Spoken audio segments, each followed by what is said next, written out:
You don't need a degree to get a job in film. And let me tell you why. So, my professor is Andy Isaacs, the producer of Twilight. And she has made several other films. She's very credible. And she said this herself, that you don't need a degree to get into film school. And she gave me a formula in which to get a job in an actual studio film. So keep watching till the end of this video because at the end, I'll be giving you this formula.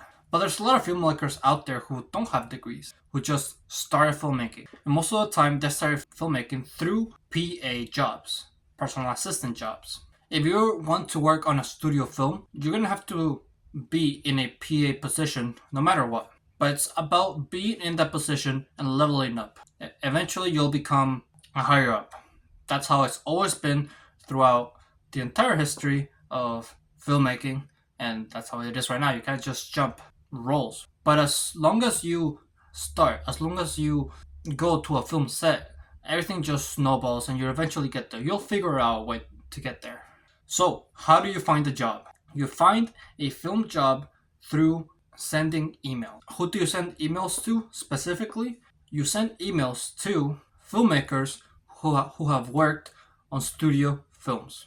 But specifically, you don't email higher up professionals in filmmaking because the likelihood that they reply to your message is really low. And you don't email them in a fanboyish way.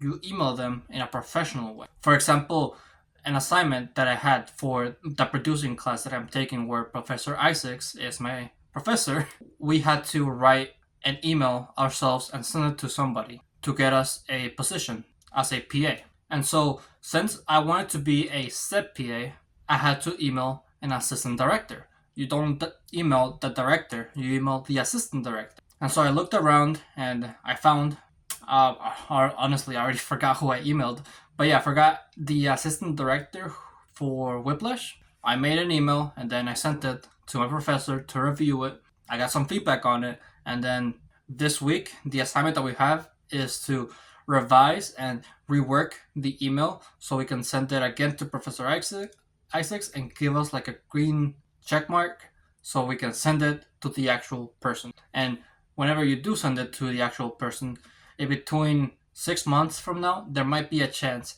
that they might offer you a job. And it's as simple as that. Anyone with an email can do this.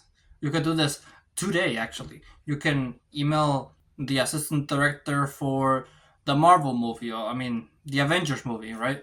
You can email a producer's assistant. If you do email, like if you do want to email like a producer or director, email their assistant, not straight towards them, because the likelihood of them seeing your email is not going to be as much. You could do the same thing with independent films. I don't know why, but my professor said that if you do use the email approach with independent filmmakers, the likelihood that they'll reply back is going to be lower. Not only the chances of them replying back, but for them to actually get you a job is lower. If I were to guess why this was the case, it would be because independent films are much more personal. And so the crew is probably just a big friend group. That'll be my guess as to why. But now that we've gone over how you can find a studio film job, let me tell you the formula in which my professor showed me on how to write an email. And it's all on this piece of paper right here. So first of all, on the first section of your email, you're gonna write a subject, something eye-catchy, something like film student looking for advice, or just somebody who referred you to that person that you're emailing. Like for example, I could say Andy Isaacs referred me to this person. Then the next section, you write Dear Mrs. first initial and then their last name, always. Then you write what your specialization is, what role you want to go into. Something like this. Hello, my name is Diego Vargas, and I am a recent film school graduate from University of Nevada, Las Vegas, with a focus on production. Something like that. If you don't go to a film school, you could just say, I am a recent, or I'm just like a filmmaker, instead of I'm a film graduate. I'm an independent filmmaker. That would be a better way of phrasing it. Then you give a reason as to why you're writing this person. Why do you like their work? Give a certain example that they did and compliment it. But don't do it as a fan. Do it in a professional way. And let me tell you, it's really hard to compliment someone, not as a fan. Do not write that you're impressed. Be specific. Give real examples and try to use natural language. It's really hard to. I used ChatGPT just a little bit, and as I was rereading my email, it really just felt really unnatural. I didn't like it. So don't use AI or any other stuff to write your email. Have some effort put into it. Also, don't use any adjectives that don't really mean anything. Ask questions one at a time. And the question that I believe that you should ask, like is really important to ask, you should have there. How did you get a start in film? And what advice would you give to someone who is just starting out? The reason why this question is so important is because this shows that you have a passion for film, that you're interested in the other person, and that you're looking for a job.